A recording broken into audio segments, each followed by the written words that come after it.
Hello all. इस lecture में हम पढ़ेंगे फॉर्म्स ऑफ मार्केट मोनोपोली क्या होता है।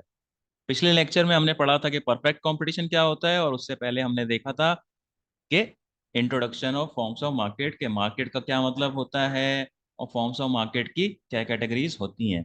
तो उसमें परफेक्ट कंपटीशन हमने पढ़ लिया है। अब देखते हैं मोनोपोली क्या होता है। परफेक्ट कंपटीशन में हमने पढ़ा था very large number of sellers. तो मोनोपोली का मतलब क्या है? मोनो का मतलब एक। ठीक है। तो मोनोपोली की डेफिनेशन क्या है? There is only one seller selling goods that have no close substitute, यानी कि एक ही सेलर है और उसके कोई क्लोज सब्स्टिट्यूट नहीं है। जैसे रेलवे, रेलवेज की मोनोपोली है, उसके क्लोज सब्स्टिट्यूट नहीं है। ठीक है। रोडवेज जो है उसका क्लोज सब्स्टिट्यूट नहीं है, या फिर एयरवेज उसका क्लोज सब्स्टिट्यूट नहीं है।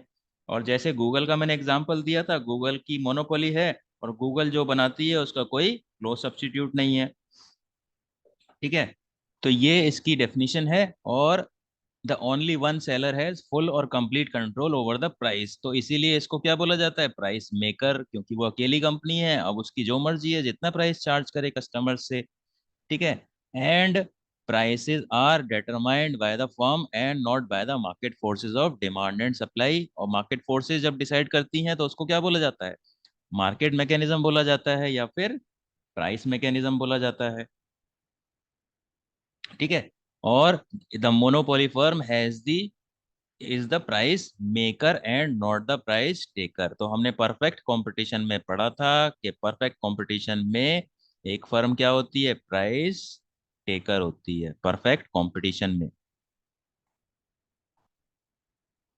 ठीक है।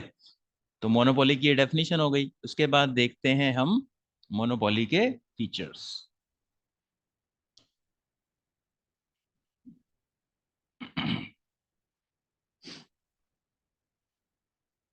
नंबर ऑफ सेलर्स देखो ओनली वन, और नंबर ऑफ बायर्स मैंने आपको पहले भी बताया था कि नंबर ऑफ बायर्स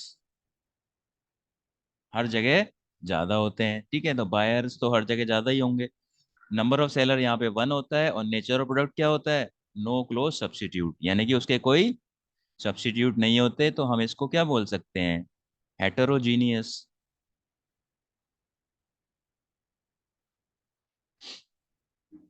ठीक है। हेटेरोजीनियस क्या होता है?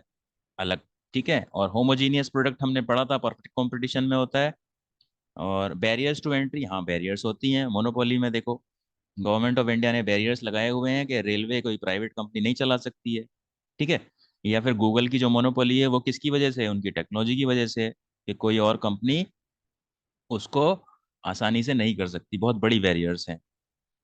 ठीक है। और फर्म का कंप्लीट कंट्रोल होता है प्राइस पे। और फर्म, इसीलिए हम फर्म को क्या बोलते हैं? Firm is a price maker. और प्राइस डिस्क्रिमिनेशन होता है। It exist, A firm can charge different prices from different buyers. तो इसका एक एग्जांपल मैं आपको देता हूँ, इलेक्ट्रिसिटी। ठीक है। इलेक्ट्रिसिटी कंपनीज जो होती हैं वो मोनोपोली होती है। इलेक्ट्रिसिटी कंपनी की गवर्नमेंट की मोनोपोली है, अगर गवर्नमेंट देती है तो। और गवर्नमेंट देखना, कमर्शियल के रेट अलग होते हैं और डोमेस्टिक कंजम्पशन के रेट अलग होते हैं। ठीक है। तो इस तरीके से एक फर्म अपने प्राइस को चेंज कर सकती है अलग अलग कस्टमर के लिए। तो only one seller, there is only one seller in the market. It is the only supplier of the goods, hence it has complete control over the supply of goods and the price of the goods. तो यानी कि एक firm ही market है और एक market ही firm है। Number of buyers very large, ये तो सब में कॉमन है। इसके बाद no close substitute, there is only one product in the market. जैसे रेलवेज में क्या है? रेलवे सिर्फ एक ही है। ठीक है। There are no perfect substitutes and close substitute in the market for the products. तो हम कह सकते हैं कि रिमोट सब्स्टिट्यूट तो होते हैं लेकिन क्लोज सब्स्टिट्यूट नहीं होते। रिमोट सब्स्टिट्यूट्स होते हैं। जैसे रोडवेज जो है वो रेलवेज का रिमोट सब्स्टिट्यूट है। Hence, buyers have only one product choice in the market and they have to accept the price set by the monopoly firm। तो जो कंपनी होती है, जो अकेली फर्म होती है, वो प्राइस सेट करती है और कंज्यूमर्स को उसे एक्सेप्ट करना पड़ता है। उसके बाद बहुत सारे बैरियर्स होते हैं। ठीक है। There are restrictions on entry of new firms in the monopoly market. अब क्यों होते हैं बैरियर्स? उसके reasons. The new firm may not enter the market because the existing firm has exclusive patent rights. तो अगर आपने उसका पेटेंट राइट ले लिया है एक कंपनी ने, तो ऑफ कोर्स उसके अलावा और कोई कंपनी उसको नहीं बना सकती है उस चीज को। ठीक है। एन इंडस्ट्री में be particularly reserved by the government undertaking और firm and not allowed for private sector, जैसे रेलवेज। इसका एग्जांपल क्या हो गया? रेलवेज हो गया। इसीलिए हम कहते हैं कि railways is a monopoly of government of India.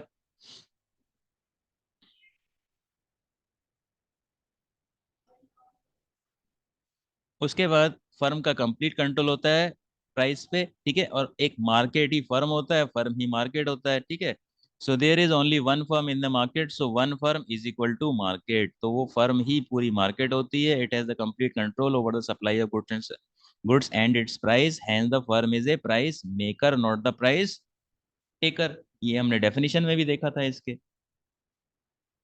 इसके बाद प्राइस डिस्क्रिमिनेशन। यस, मोनोपोली में एक फर्म जो होती है वो प्राइस डिस्क्रिमिनेशन कर सकती है, यानी कि डिस्क्रिमिनेट करना प्राइस के बेसिस पे। मैंने बोला था आपको, इलेक्ट्रिसिटी कंपनीज जो हैं, आप कमर्शियल के लिए अलग रेट चार्ज करती हैं और डोमेस्टिक के लिए अलग चार्ज करती हैं। ठीक है। तो प्राइस डिस्क्रिमिनेशन का मतलब होता है कि अलग अलग लोगों से अलग अलग प्राइस चार्ज करना। So a firm can charge different prices from different buyers, as there is only one firm in the market and it has complete control over the supply of a good and its price, hence the firm can charge different prices from different buyers. तो different prices from different buyers का example क्या हो गया? Best electricity companies.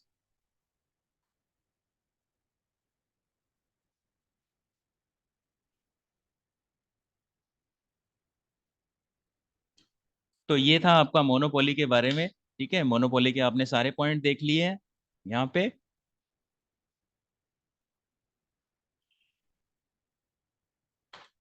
So that is it for this lecture. Thank you.